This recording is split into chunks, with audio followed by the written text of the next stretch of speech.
Tidak terasa, sudah lama Jungwoo dan juga Hanul bekerja di kliniknya Daeyeong dan mereka berdua sudah menerima gaji. Jungwoo mencoba menghubungi Daeyeong dan berniat untuk mentraktir Daeyeong minum-minum dengan gaji pertamanya. Namun Daeyeong menolak karena ia baru saja selesai makan di rumah orang tuanya. Rupanya, Hanul juga melakukan hal yang sama. Ia menghubungi Hongran untuk minum-minum. Namun sayang, belakangan ini Hongran begitu sibuk. Jungwoo dan juga Hanul juga menceritakan bagaimana kisah romantis mereka berdua. Dan saat ini hubungan mereka dirahasiakan dari kolega mereka di klinik. Makanya Jungwoo ataupun Hanul menyuruh teman mereka untuk segera berkencan agar tahu bagaimana rasanya. Dan tanpa Jungwoo atau Hanul ketahui, rupanya Daeyeong dan Hongran sedang bersama. Entah apa yang terjadi, tapi mereka berdua sedang menghabiskan waktu bersama di rumah Hongran. Setelah mengambil gaji pertamanya, Jungwoo lalu menelpon Hanul. Jungwoo berniat untuk memberikan uang untuk ibu Hanul karena selama ini ibu Hanul banyak berjasa untuknya.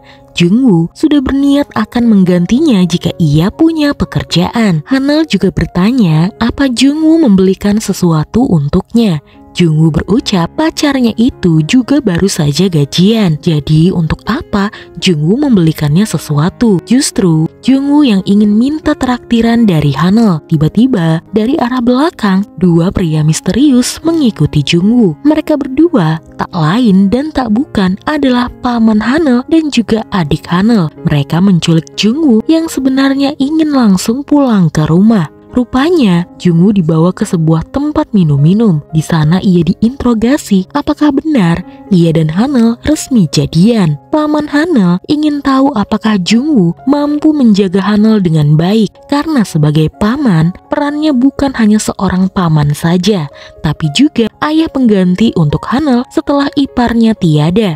Meski tidak sopan, mereka juga bertanya perihal hutang-hutang Jungwoo. Jungwoo dengan yakin menjawab ia sudah punya pekerjaan tetap dan mungkin tahun depan hutangnya akan segera lunas. Paman Hanul lalu menuangkan minuman untuk Jungwoo.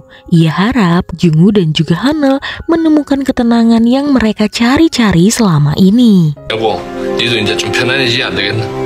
Sudah dapat dipastikan ketiga pria ini pulang dalam keadaan mabuk berat. Saat mabuk pun, paman Hanul dan Bada masih menyuruh Jungwoo untuk terus menjaga Hanul. Bada juga meminta Jungwoo untuk membelikan Hanul boneka tupai karena dulu ibu mereka pernah membuangnya dan membuat Hanul menangis. Tidak hanya boneka, mereka juga membeli hotdog karena kata Bada, Hanul menyukai kue hotdog. Setelah melewati malam dengan paman Hanul dan juga Bada, Jungwoo terbangun di rumah Hanul di posisi saat keluarga Hanul mau sarapan. Hanul kesal karena paman dan juga adiknya malah membawa Jungwoo mabuk-mabukan.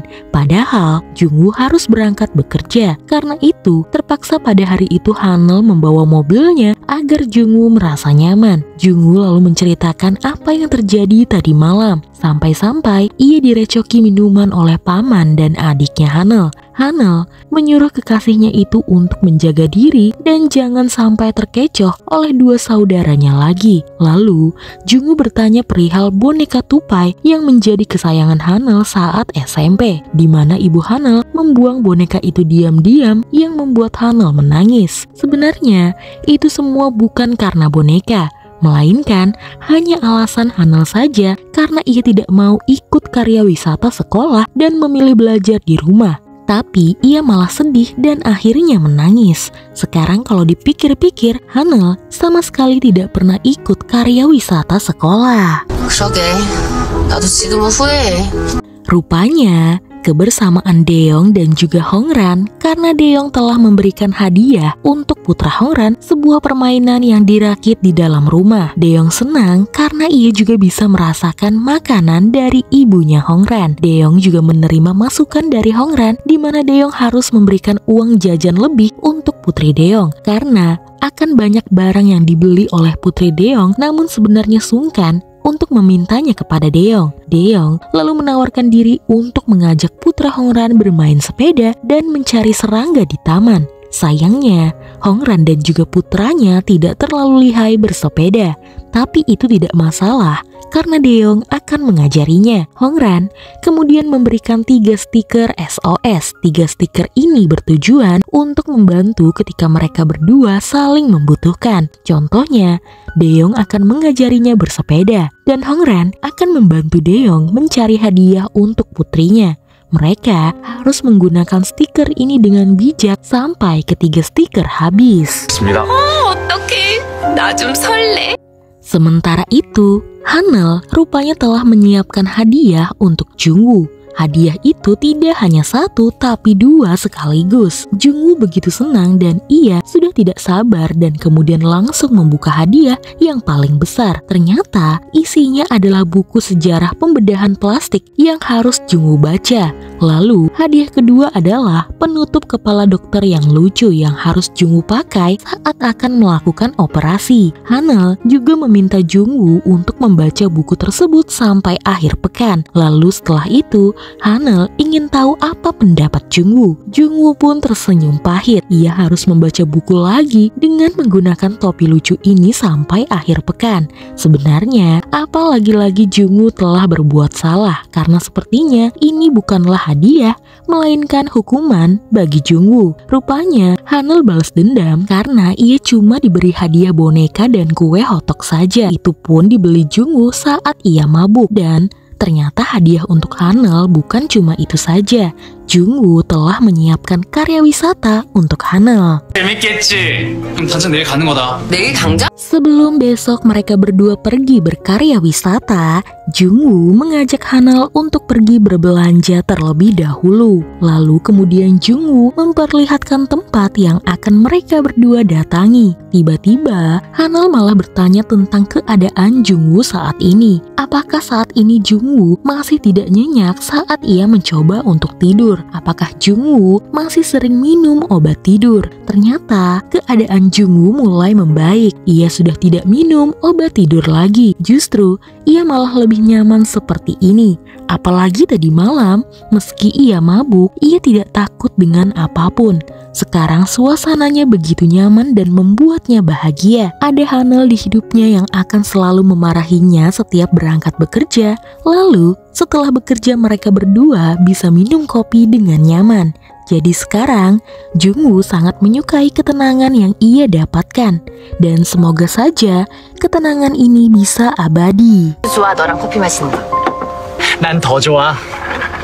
Keesokan harinya sebelum pergi, Hanel melihat Jungwoo membuat kimbap terlebih dahulu. Menurut Jungwoo, tidak lengkap rasanya jika berkarya wisata tidak membawa bekal kimbap, dan kimbap buatan Jungwoo begitu lezat sehingga Hanel beruntung mempunyai pacar tampan yang juga bisa memasak. Mereka berdua pun pergi menggunakan bus, memakai baju baru, membawa bekal kimbap dan bepergian menggunakan bus. Sungguh seperti karya wisata sungguhan, dan biasanya anak populer selalu duduk di bagian belakang seperti Hanel dan Jungwoo sekarang. Jungwoo pun mengingatkan jika Hanel memang populer karena Hanel adalah siswa tercantik saat ini. 우리는 좀 즐길게.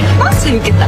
Mereka berdua mengunjungi museum seperti yang biasa para murid lakukan. Di sana juga ada murid-murid yang berkarya wisata dan mereka berdua ikut nimbrung sambil berpura-pura bahwa siswa-siswa itu adalah teman sekelas mereka. Bahkan untuk menjiwai peran karya wisata ini, Jungwoo dan Hanel menyewa seragam sekolah dan kemudian bertindak layaknya anak-anak sekolah. Hanel dan Jungwoo bermain kejar-kejaran lalu mereka berfoto di sana. Hal tersebut mengingatkan Jungwoo pada saat dulu mereka berdua masih SMA. Pada saat foto kelulusan pun, Jungwoo heran Hanel masih saja belajar. Sampai-sampai saat fotografer bersiap mengambil gambar, baru Hanel menurunkan buku pelajarannya. 아, 이렇게 보니까 그때랑 지금이랑 진짜 비슷하다.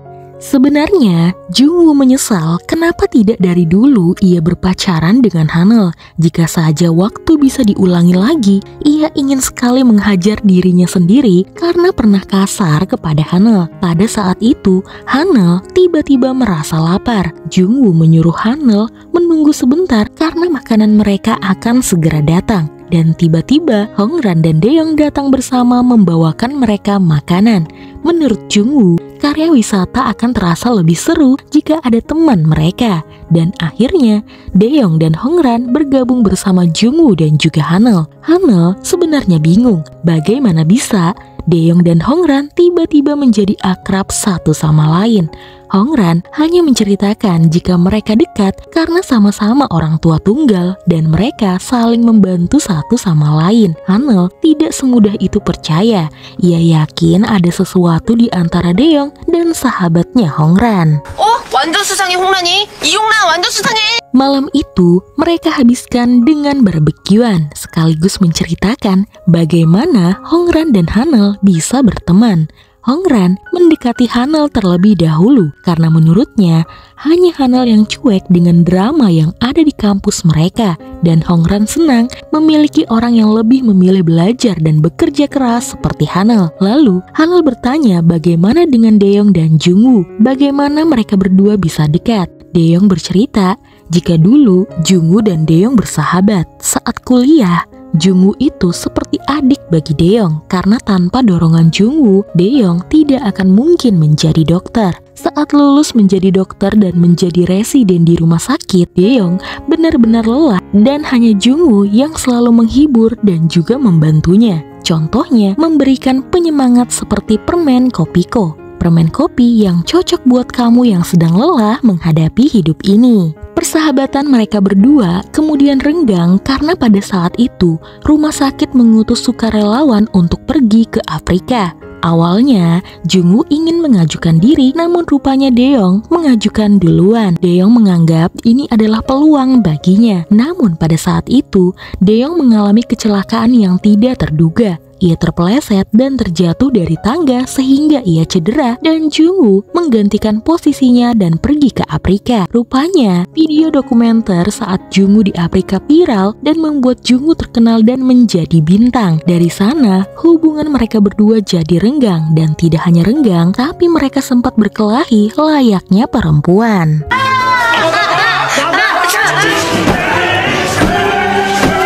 Jadi seharusnya Daeyeong lah yang akan menjadi bintang itu, bukan Jungwoo, jika saja Daeyeong tidak cedera. Namun menurut Hanul itu sudah takdir Jungwoo karena belum tentu jika Daeyeong pergi ke Afrika, Daeyeong bisa terkenal. Ini semua karena Jungwoo begitu tampan. Entah mengapa Hongran terus membela Daeyeong. Menurutnya duda satu anak ini, Dr. Bin Daeyeong lebih tampan ketimbang kekasih sahabatnya Jungwoo. Tapi semua itu sudah masa lalu.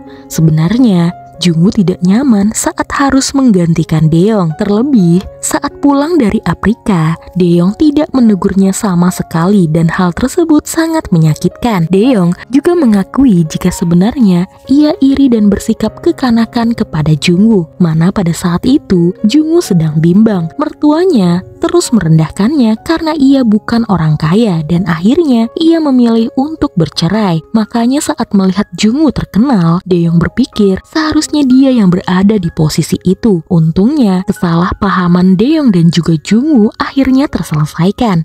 Sayangnya saking lamanya mengobrol, mereka berdua tidak sadar jika Hongran dan Hanul telah pergi entah kemana. 어디 갔어?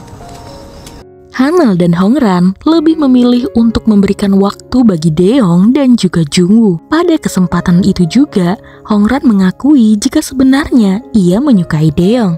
Menurutnya, Daeyeong adalah pria yang lucu dan Daeyeong adalah tipenya. Lalu Hongran menanyakan tentang Kyungmin. Hongran bingung apa sebenarnya yang Kyungmin lakukan. Posisi Kyungmin di rumah sakit sudah tinggi meskipun hasil mencuri karya Hanul. Jabatan profesor bisa membuatnya menjadi direktur di rumah sakit. Tapi mengapa ia lebih memilih berhenti dan bekerja di perusahaan mertuanya? Hongran ingin sekali menyelidiki hal ini. Mungkin jika mereka menyelidiki Kyungmin dan menyebarkannya, jabatan Kyungmin bisa saja dicopot. Namun, Hanul menolak.